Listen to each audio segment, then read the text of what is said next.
রাখি বন্ধন মানে শুধু ভাই বোনের সম্পর্ক নয়, এটা বিশ্বাস, সুরক্ষা ও ত্যাগের প্রতীক। আর রাখির পেছনে সবচেয়ে হৃদয় ছুঁয়ে যাওয়া গল্পটা আছে শ্রীকৃষ্ণ ও দ্রৌপদীর মধ্যে। আজকে আমরা জানবো সেই অলৌকিক বন্ধনের কথা। পুরাণ মতে একদিন শ্রীকৃষ্ণ সুদর্শন চক্র চালানোর সময় হাত কেটে ফেলেন। পাশে ছিলেন দ্রৌপদী। দ্রৌপদী নিজের শাড়ির আঁচল ছিঁড়ে কৃষ্ণের হাতে বেঁধে দেন রক্ত বন্ধ করার জন্য।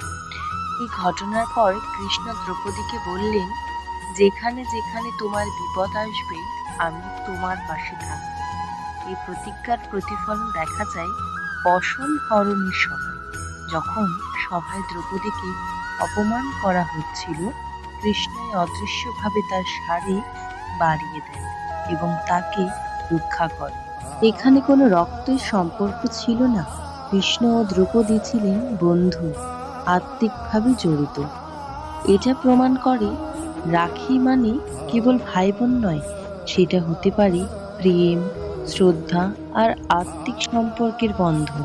দিদি শুধু ভাইকে রক্ষা করতে চায় না, ভাইকেও দিদির পাশে থাকতে হয়, সাহসী, সম্মানী। আজকের সমাজে রাখি মানে মেয়েদের সম্মান, আত্মরক্ষা ও সমতার বার্তা। শেষে কৃষ্ণের মতে প্রতিটি ভাই, বন্ধু, প্রিয়জন যেন বলে, যতবারই তুমি বিপদে পড়িবে আমি পাশে থাকব।